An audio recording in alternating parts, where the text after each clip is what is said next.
جب بنی اسرائیل باہم متصادم متحارب تھے اور خدا کی پرستش کرنے کی بجائے بتوں کی پوجنے لگے تھے، 899 قبل مسیح میں جب یہودا کی سلطنت پر یہورام بادشاہ تھا، فلسطینیوں اور عربوں کی متحدہ طاقت نے یروشلم پر حملہ کیا۔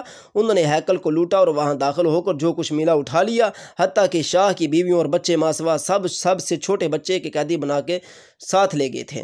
یہ حملہ محض لوٹ مار کی خاطر تھا، اس لیے حملہ آوروں نے شہر کو کوئی نقصان نہ پہنچایا، لیکن اس حملے کے فوراً بعد شاہ اسرائیل یہوآس یروشلم پر حملہ آور ہوا۔ اس نے ہیکل کے سونے چاندی کے برتنوں کو سمیٹا اور سامرا واپس چلا گیا۔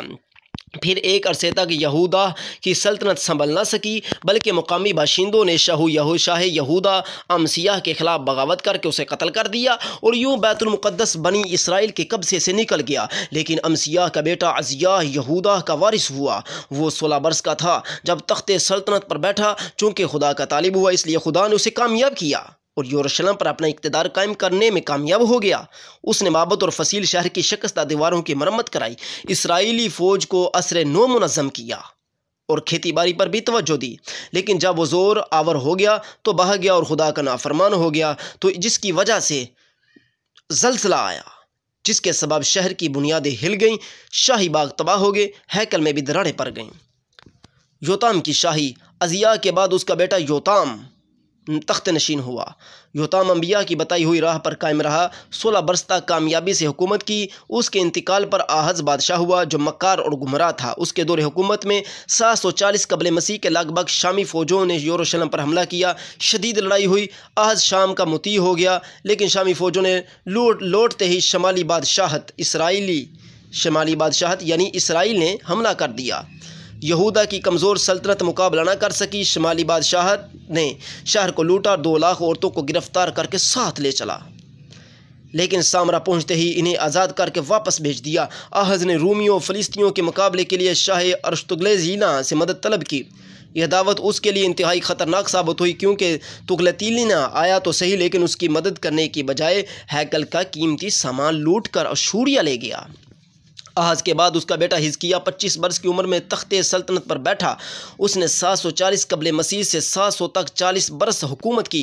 حزقیہ نے قوم کو بت پرستی سے نجات دلائی، ہیکل سلیمانی کی عظمت کو بحال کیا۔ اس کے عہد میں اشوری بادشاہ سنجرب نے یروشلم پر حملہ کیا، لیکن ابھی محاصرہ جاری تھا کہ ہیضے کی وبا پھوٹی اور جرنیل مرنے لگے اور محاصرہ اٹھا لیا گیا۔ حزقیہ کے بعد اس کا بیٹا منستی 12 برس کی عمر میں تخت سلطنت پر بیٹھا اور یروشلم میں 55 برس تک حکومت کی۔ اس کے بعد عہد میں بنی اسرائیل پھر راہ توحید سے بٹھ گئے۔ بت پرستی نے زور پکڑا اور بدماشی عیاشی نے راہ پائی، جس کا نتیجہ یہ ہوا کہ جب 667 قبل مسیح لگ بھگ شاہ اسور کے سپہ سالاروں نے اس پر حملہ کیا تو یروشلم کے لوگ مقابلہ نہ کر سکے۔ حملہ آور منستی کو زنجیروں سے جکڑ کر بیریاں ڈال کر بابل لے گئے اور چند سال قید رکھنے کے بعد واپس یروشلم بھیج دیا۔ بادشاہت پر بحالی کے بعد اس نے کچھ تعمیراتی منصوبے مکمل کیے اور بیت المقدس کو بتوں سے پاک کیا۔